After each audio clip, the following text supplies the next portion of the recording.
Hello everybody, GameFreak9917 here. I'm back today with more Forza Horizon 2 on the Xbox One, and I'm bringing you another car review. And I was originally going to do 2 car reviews over the weekend, just because I only had 2 more games to do for the Forza series. But on Saturday, I became busy. I was helping my brother and his family fix up their house. We had to tear the floor out of the living room and whatnot. Not like the actual whole floor, just the little wooden strips, the fake wood strips that they put on the top. But we were busy all day just going through the house, and yesterday I was still super exhausted from doing that. I just didn't feel like recording. But anyway, I'm going to do the next 2 or the last 2 games for today, Monday, and tomorrow, which will be Tuesday. But there's a little bit of a problem, because I'm going to be reviewing the cover car for Forza Motorsport 2, but I don't have access to the NISSAN 370Z, which I guess is on the cover of Forza Motorsport 2 according to sources. Although when I looked through Google Images, I also saw covers that had a Aston Martin on there. But I figured I would go with the Nissan, just because it'd be a little more funnier, I guess, just for me. But even though that there is a 350 in the game, but that's only to some people. Like me, I do not have access to that, and I'm not sure why. I don't know how to get access to that. I'm probably going to have to look that up after I'm recording.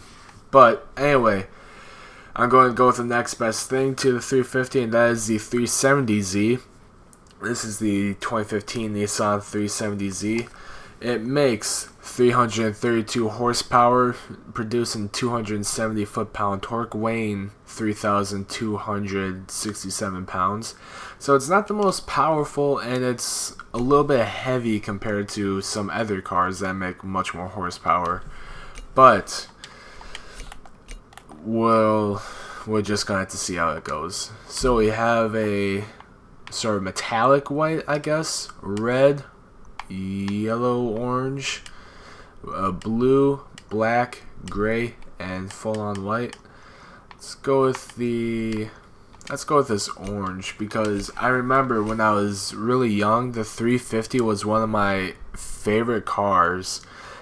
I've only seen like around 2 or 3 in my home, or in the town that I was living in. Like throughout my whole childhood, I would only see those 2 or 3 cars, and my favorite one was the orange one. So anyway, I am at the wrong place. I forgot to go to the outpost, because if I buy it there, it will automatically switch me to my car, and right now I'm in my drift car, or one of my drift cars.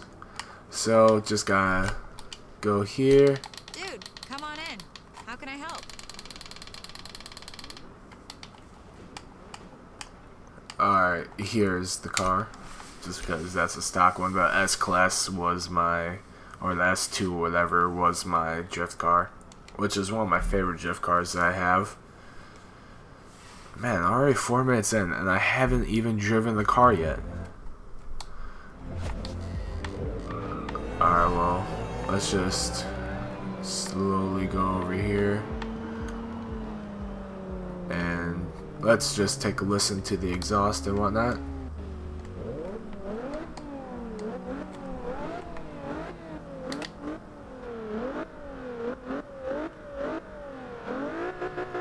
Doesn't sound too bad.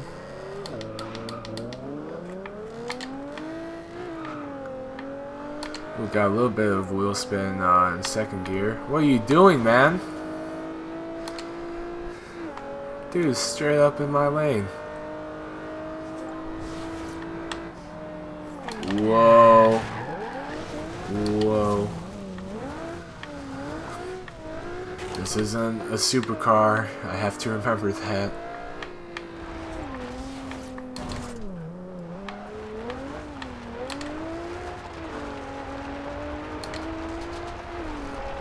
Alright, so because it has somewhat low horsepower, it makes it nice and controllable on the gravel.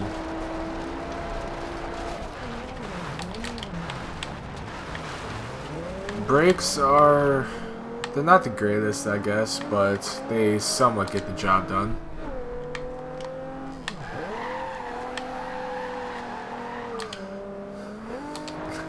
This car isn't powerful enough to really get it to just do an actual drift. I had to crank the e-brake there.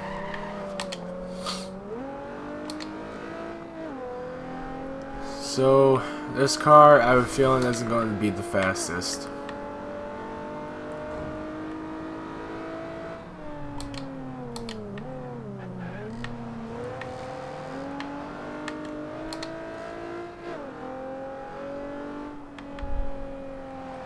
As far as handling goes, I don't know. I'm getting a lot of understeer, and this is a rear-wheel drive car, so...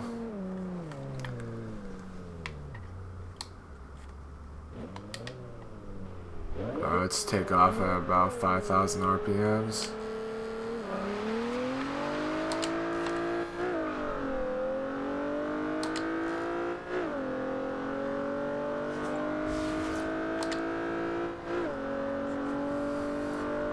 Man, you know it's bad when you're going about 120 and you feel like you're going super slow.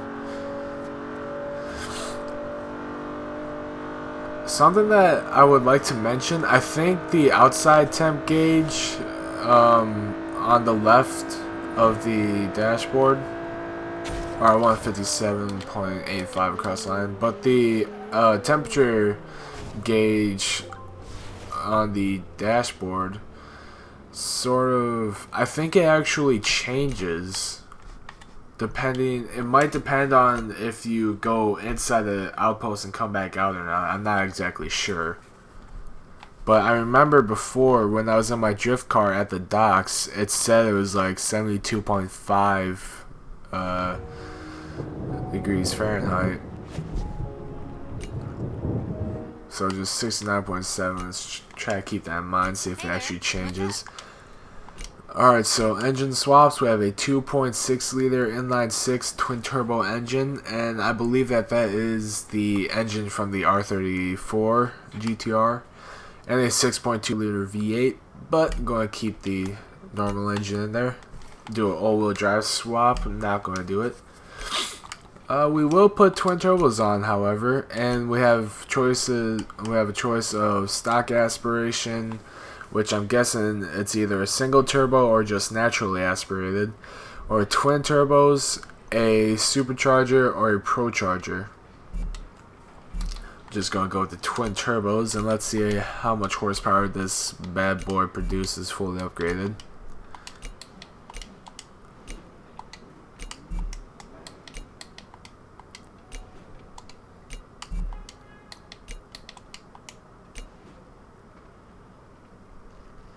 Come on. Did I buy this part? Yes, I did. Ooh, the camshaft will boost us up a pretty good amount. 113 horsepower. Wonder how much the turbochargers will boost us up at.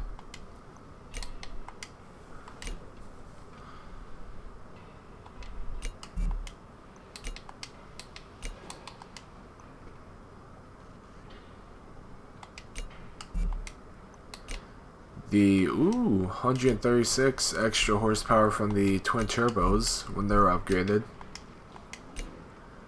So it looks like we're going to be looking around 900, or nope, 875 horsepower. It produces a pretty good amount of horsepower now.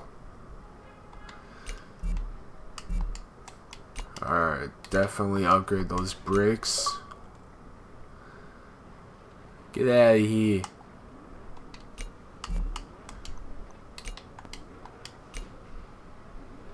Put on the anti-roll bars. I'm not sure if I'll put the I'm not sure if I'm gonna put the roll cage in or not.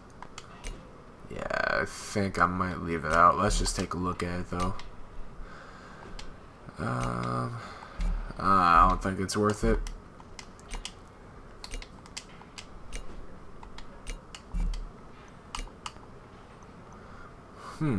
So the race transmission does better for handling, acceleration, launch, and braking, but it actually does dumb down the speed. So let's just get green all across the board and go with the sport transmission.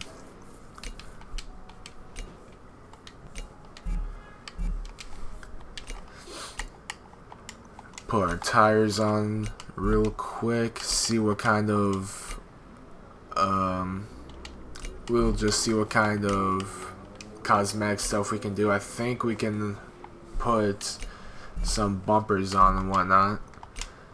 Yes, we have two options of a Nismo bumper, both of them kind of ugly in my opinion. I think I'll just leave the stock bumper on. Have two Nismo wings, just going to leave wingless. Two Nismo rear bumpers, leave that alone, and two side skirts, leave that alone as well. And let's just go see how well this car handles now, because before it did give us quite a bit of understeer. Alright, and the temperature is still the same. Let's just keep it around 2500 RPMs.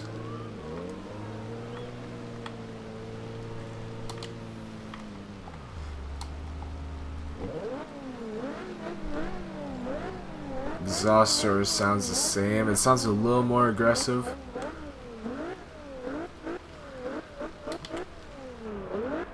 I'm surprised. I cannot hear those turbos.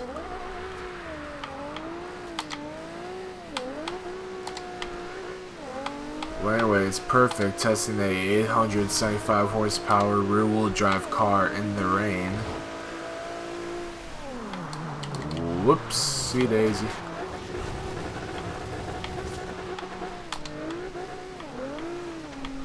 That turn always gets me. I don't know why. Alright, so the car turns better now. I can already tell that. I just wish that it wasn't raining. I really wish I had control. But I don't. So I'm gonna have to make do with what we have.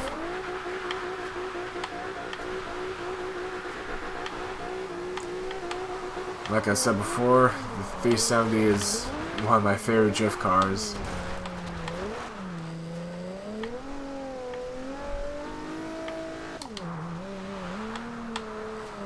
Actually, that's what I might do for a video. I'm not quite sure when I'll do it, but I might do a video showcasing my 370 drift build.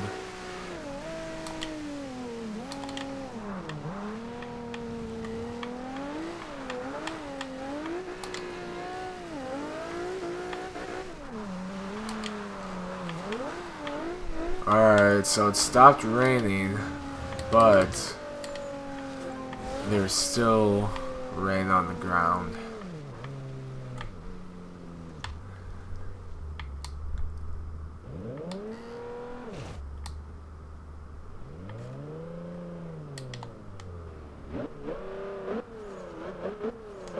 Alright, now I'm starting to hear that turbo a little more.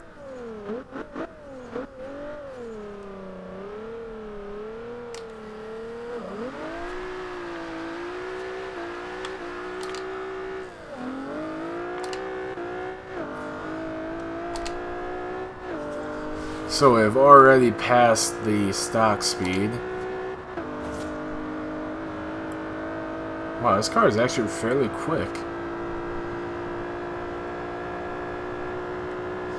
And 225.68 across the line. That's not too bad, actually.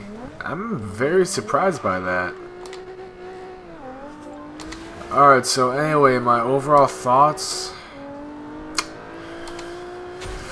I think what I would mainly use this car as is just a drift car. I would not want to take this to a track just because it's not very controllable. Well, it's somewhat controllable if you can tame it, but it just has a lot of wheel spin coming out of corners, and it's not something that I'm really looking for if I want to take it to a track. As far as straight line speed goes, it is pretty quick.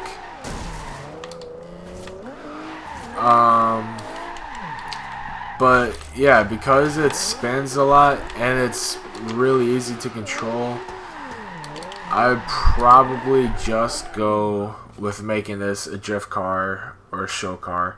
You can make it into a track car, but there's just more stuff that you'd have to do with it. You know, you might have to do an engine swap, might have to do a all-wheel drive swap. You might have to stick with less power, but otherwise, for me personally, I'm just going to use it solely as either a drag car or a drift car. But what I rate this car all around, I would give this a I'd probably give this a 4 out of 10 as a not a drag racer, a track car. But I would give this car a 10 out of 10 as a drift car. But I'm not really reviewing it as a drift car. I'm trying to review it more as a track car. But yeah, 4 out of 10. Not very impressed. Not really impressed with how this car could handle itself on a track. Just by driving, even though it was in the rain, I just know that this car was just going to spin out even more, because even in third gear right there I was spinning quite a bit. And roughly when you're taking a corner, you're going to be in second or third gear depending on how sharp the turn is. Like right now I'm trying to drive it like as if I was actually trying to race. Yeah, see, I'm just getting too much wheel spin coming out of a corner. Actually, I wasn't really coming out of a corner. I was starting to take off on the straight, and I was getting a lot of wheel spin. Of course, you can ease on the throttle, but that's not something that you're wanting to do in a race. You know, you want that traction, and you want... Yeah, you just want that traction, so then you can put your foot down on the throttle and you can increase your speed. So with not being able to do that, it's not an ideal situation for a track car, and that's why I give this a 4 out of 10 as a track car. But anyway, if you guys enjoyed the video, please let me know in the comments section down below, or just give the video a thumbs up. If you want to see more content from me and my friends and I record with them, make sure you hit the subscribe button. I will be uploading daily, although this week I kind of broke that rule once again, which I really hate. But yeah, I'll be uploading daily, and I would like to thank you all so much for watching, and I'll see you in the next video.